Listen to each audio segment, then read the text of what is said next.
ಬೆಂಕಿಯ ಬೆಳಕಿನಲ್ಲಿ ಒಬ್ಬ ಅನಾವರಣಗೊಳ್ಳುವ ಆಕೃತಿ ಎದ್ದು ಕಾಣುತ್ತದೆ.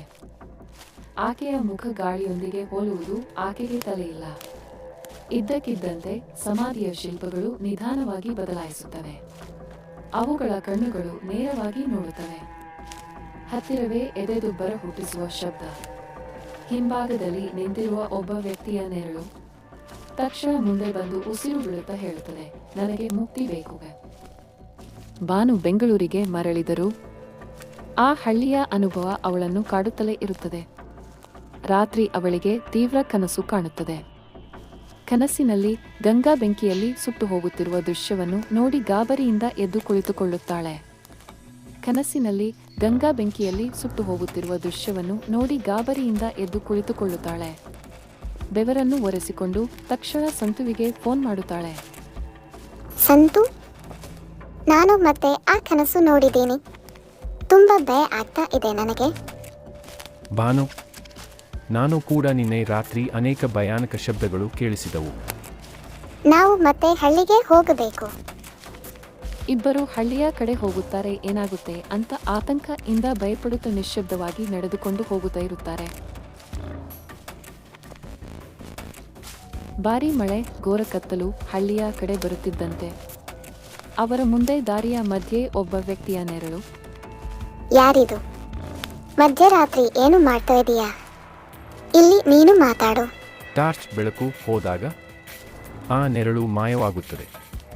ಅವರು ಆತಂಕದಿಂದ ಮುಂದೆ ಸಾಗುತ್ತಾರೆ. ಅವರು ಹಳ್ಳಿಗೆ ತಲುಪಿದಾಗ ಅಜ್ಜಮ್ಮ ಅವರನ್ನು ನೋಡುತ್ತಿದ್ದಂತೆ ಬೆಚ್ಚಿ ಬೀಳುತ್ತಾಳೆ. ಏಕೆ ಮತ್ತೆ ಬಂದ್ರಿ? ಅದು ನಿಮ್ಮನ್ನು ಬಿಡಲ್ಲ. ಹೊರಟು ಹೋಗಿ ಮೊದಲು ನೀವು. ನಾವು ನಿಮ್ಮಿಂದ ಜಾಸ್ತಿ ವಿಷಯ ತಿಳಿಯಬೇಕೆಂದು ಬಂದಿದ್ದೇವೆ. ಈ ಊರಿನಲ್ಲಿ ಗಂಗಾ ಮಾತ್ರವಲ್ಲ, ಇನ್ನೊಬ್ಬ ಆತ್ಮವೂ ಇದೆ.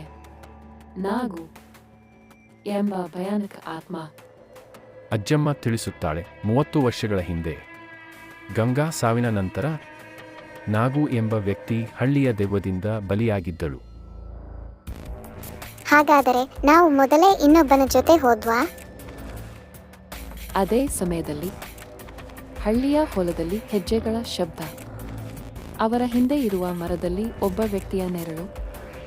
ಜೋರಾಗಿ ಹೋರಾಡುವ ಶಬ್ದ ಇವರ ಕಡೆಗೆ ಬರುವ ಹಾಗೆ ಅನ್ನಿಸ್ತಾ ಇದೆ ಇವರಿಗೆ. ಸ್ವಾಮೀಜಿಯ ಬಳಿಗೆ ಹೋಗುತ್ತಾರೆ. ನಡೆದಿರುವ ವಿಚಾರವನ್ನೆಲ್ಲ ಹೇಳಿ ಅವರ ಜೊತೆ ಕರೆದುಕೊಂಡು ಹೋಗಲು ಹೇಳುತ್ತಾರೆ. ಅವರು ತಕ್ಷಣವೇ ಹಳ್ಳಿಯ ಸ್ವಾಮೀಜಿಯನ್ನು ಭೇಟಿಯಾಗುತ್ತಾರೆ. ಸ್ವಾಮೀಜಿಗೆ ಈ ರಹಸ್ಯ ಮೊದಲೇ ಗೊತ್ತಿರುತ್ತೆ. ಗಂಗಾ ಮತ್ತು ನಾಗು ಇಬ್ಬರೂ ಬಂಧಿತರಾಗಿದ್ದಾರೆ. ಅವರ ಶಾಪ ಇನ್ನೂ ಮುಗಿದಿಲ್ಲ. ನಾವು ಏನು ಮಾಡಬೇಕು ಹೇಳಿ ಈಗ? ಅವರ ಆತ್ಮಕ್ಕೆ ಮುಕ್ತಿ ಕೊಡಬೇಕಾದರೆ ದೇವಾಲಯದ ಒಳಗೆ ಪೂಜೆ ಮಾಡಬೇಕು. ಆದರೆ ಅದು ಸುರಕ್ಷಿತವಲ್ಲ. ಸ್ವಾಮಿ, ಬಾನು, ಸಂತು, ಅಜ್ಜಮ್ಮ ದೇವಸ್ಥಾನಕ್ಕೆ ಹೋಗುತ್ತಾರೆ. ಎಲ್ಲರ ಮುಖದಲ್ಲಿ ಭಯ ಎದ್ದು ಕಾಣುತ್ತಿತ್ತು. ಹೆದರಿಕೆಯಿಂದ ಹೋಗುತ್ತಾ ಇದ್ದಾರೆ. ಆ ಸಮಯದಲ್ಲಿ ಗಂಗಾ ಮತ್ತು ನಾಗು ಕಾಣಿಸಿಕೊಳ್ಳುತ್ತಾರೆ. ಕೋಪದಿಂದ, ಇದು ನನ್ನ ತ್ಯಾಜ್ಯ ಭೂಮಿ.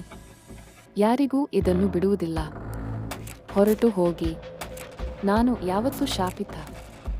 ಈ ಊರಿನವರು ನನಗೆ ನ್ಯಾಯ ಕೊಡಲಿಲ್ಲ.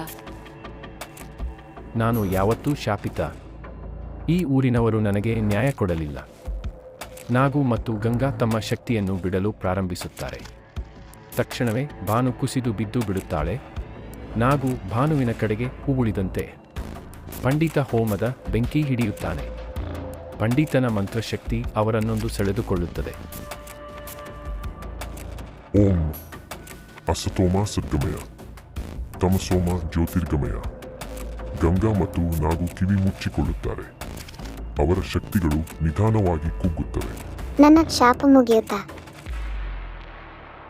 ಅವರು ನಿಧಾನವಾಗಿ ಮಾಯವಾಗುತ್ತಾರೆ. ದೇವಾಲಯ ನಿಶ್ಶಬ್ದವಾಗುತ್ತದೆ.